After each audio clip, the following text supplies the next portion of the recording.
The city still had many troops willing to fight if they were properly led. However, Percival's intelligence was quite poor, leading him to believe that Yamashita's forces were much larger than they actually were. In an effort to reorganize, Sounds like General George McClellan from the Civil War.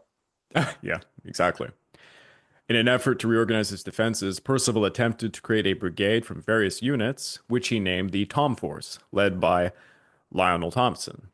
The Tom Force was tasked with recapturing Bukit Timai's village and, if possible, the hill of the same name, which had obviously been occupied by the Japanese that morning. Operating in Bennett's western sector, the Tom Force was at least making progress, unlike most of the other disorganized troops. Although it consisted largely of inexperienced soldiers, the Tom Force advanced towards Bukit Timai. The 15-inch Johor batteries were firing upon the invaders within Bukit Timai's area. But fortunately, for the Japanese, all but one of the 250 rounds were armor-piercing shells. So, I just want to explain something to the audience, because for those who know a little bit about the fall of Singapore, forever and ever there was this myth that the largest caliber guns were not capable of turning in the northern direction because they were coastal guns, clearly for shooting ships. And they were enormous. They could shoot the largest shells. That was not true. Most of the guns could turn north and fire upon the invaders in the situation. What the issue was, they were equipped with armor-piercing rounds because clearly they were intended to be hitting ships. Armor-piercing rounds against land-based targets are almost useless because, as you can imagine, let's say you're on a sandbar, the shell is going to be fired. It's going to embed deep into the ground before exploding, doing almost no shrapnel damage. If it was firing high explosive shells, these would explode on contact with the surface and just spray shrapnel everywhere, killing Japanese It's left, right, and center. it's also like the trade-off between penetrative power and immediate explosive power. Exactly. But by the way, these shells, they weigh about 2,000 pounds. So they're going to make hell of a hole in the ground. You know, it's as big as a swimming pool. But again, completely ineffective against land-based targets. Now, they would decimate a lot still. Our infamous friend, who we haven't actually brought up yet in this in this episode, Tsuji Masanobu, who definitely was working for Hideki Tojo. He was placed as Yamashita's chief of staff, but he was also a spy undermining Yamashita and ordering numerous massacres to happen in Yamashita's name without ever reporting it to Yamashita. I desist.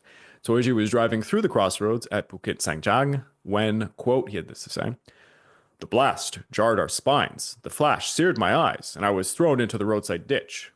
In my agitation, I thrust myself into an earthenware drainage pipe. One discharge, two discharges. I had no experience of such heavy projectiles, which tore holes in the ground 15 to 16 meters in diameter, 4 to 5 meters deep. Crouching, which like a crab. That's Oh, sorry. literally a swimming pool. Yeah. Crouching like a crab inside the earthen pipe. I imagined that I would, if what would happen if a shell hit me. I landed on the island with the intention of dying, but unconsciously I drew myself further into the pipe." So, as you can see from Toiji's firsthand account, despite the fact these are armor-piercing shells, they certainly are scary. Yeah, these are buses falling everywhere.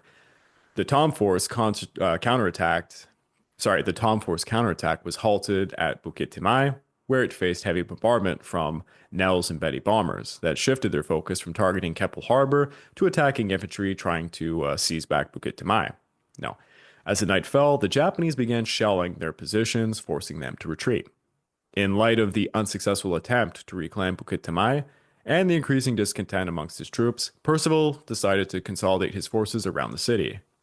Just want to look at the map for a second here. Now, I just want to switch to, yeah, this map shows it. As you can see, this kind of line extending just around the harbor and Singapore City itself. This is kind of a new defensive line that's being formed. I think I have another map here. Yeah, it's the exact same. That kind of shows the path of the Japanese and where this battle is going to be starting to take place. I do want to keep this map because it just has everything on it. It's much more detailed, but I might switch But that over to was that. good for the defensive line. Yeah. So Percival is now concluding that the northern and eastern shores of the island are no longer defensible, especially with Singapore itself under imminent threat. Percival orders his troops to concentrate within a 28-mile perimeter stretching from Keppel Harbor to Kelang Airfield. Actually, I'm just going to bring it right back here. I'll keep this map for a little while to Kelang Airfield. This 30 square mile area would be overcrowded with approximately 1 million civilians and up to 90,000 military personnel within it. Initially, Percival intended for the perimeter to include two of the island's three reservoirs, Pierce and McRitchie, but the loss of Bukit Timah made this impossible. This is crucial to what we're about to be talking about. He is losing water for his men. He was left with control only over the water supply at the southeastern shore of McRitchie now, which had underground pipes running down the eastern slope of Bridle Road. Now, as dawn broke on February the 13th, the morale of the Allied soldiers was deteriorating, with little hope of preventing Singapore's impending fall. Their new defensive perimeter lacked depth in both personnel and equipment. Many Allied units had experienced significant desertions, and numerous soldiers had lost the will to fight. Supplies was critically low, and Singapore was subjected to relentless aerial bombardment and ground shelling. At 1 p.m., the Changi Fire Command was ordered to prepare three of its 15-inch guns for demolition by 6:30 p.m. to prevent them from falling into enemy hands. Until their destruction, the guns were to fire as much ammunition as possible, targeting the Bukit Timah area in the hopes of damaging some of Yamashita's tanks. With no aircraft or high ground available, the British conducted the shelling blindly. The guns fired about 194 shells, using 80% of their ammunition, until they were detonated with demolition charges at 6:45 p.m. Meanwhile, the smaller 25-pounder field artillery units, amongst several retreating regiments, managed to make their way back to the new defensive perimeter. As various forces navigated the congested roads, clothes and nates bombed and strafed everywhere. Gunner Ferguson Ancorn of the 18th Division was driving a quad towing tractor when he witnessed a low-level attack. This is what he had to say. "I could see the pilot's face so plainly. He couldn't have been more than 100 feet up. I saw the plane dip, and he had a bomb between the wheels, and I saw the bomb drop down. We were out of our lorries, and we threw ourselves on the ground. But when I got up, my friend was dead, and there wasn't a mark on him anywhere. My tin hat had been blown off me. I didn't know where that had gone to, but I didn't felt a thing." Meanwhile, all the remaining ships at Singapore Harbor began their final evacuation. Civilians, airmen, and sailors were allowed to leave, but many deserters attempted to board any vessels that they could to escape what was looking like their prison.